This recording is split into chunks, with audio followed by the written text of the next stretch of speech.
Okay, so today's kind of a big day, lots of videos. We're going to start with this little head because we're going to be talking about upper respiratory first, lower respiratory second, kind of makes sense. When you're going through your note packet, we're going to be talking about the nose, which has the nares, which basically is that little hole where the air comes in and out. The nasal cavity, this space right here. The nasopharynx, this area right here from the nose to where you get to the mouth. The oropharynx, from the region that encompasses your mouth. So this is the tongue, this is your lips. And then the laryngopharynx down here, which that stops right around the larynx. So we're going to talk about those parts first. So, and if you did the coloring, hopefully those parts are in your head. So the nares, big fancy word for nostrils. I'm going to try and zoom this in a smidge so you can see. Okay, so let's talk about the nose. We have the nostrils, whose job, just like the mouth, nostrils, not nostrils, is to get airflow in and out.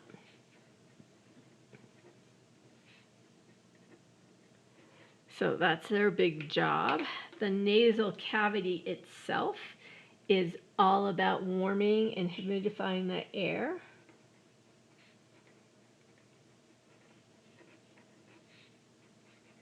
Because your lungs don't like it when the air is too dry, which is why a lot of you have a hard time when you first move here and you get bloody noses because the air is super dry and your body's not used to it.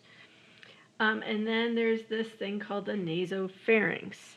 So this is the back part of the nose. Those of you who got COVID tested, they had to get into that nasopharynx region, which is why it was so uncomfortable.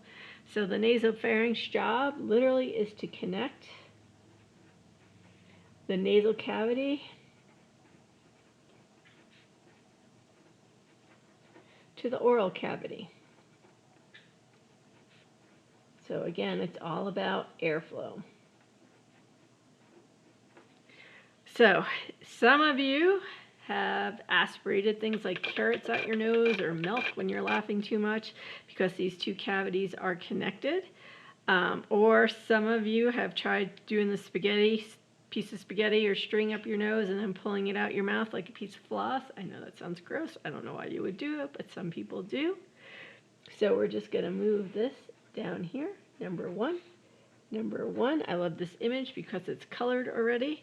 So this region right here, from here to here, is the nasopharynx.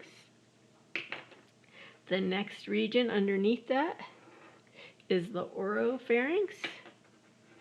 And then the hypo or laryngopharynx, you hear it called either term, is that region to right about where it meets the esophagus, kind of that choke point, so to speak.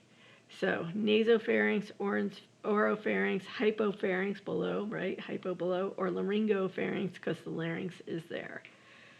So the oropharynx is the back of your mouth. So it has two jobs.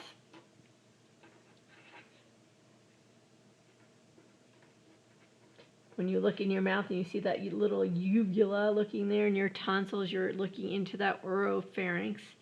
It has to deal with air, food, and fluids. So all three phases of matter are being taken care of here. Air, of course, is going to the lungs. Food and fluids, in a happy, perfect world, go to the esophagus. And I want you to watch that video. That guy does a really cool thing with the esophagus, the British guy. And then the last piece, part 3 in this, is the laryngopharynx,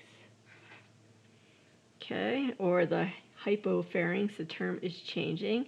Its job is also to deal with air when the epiglottis is open, which is most of the time, and fluids or solids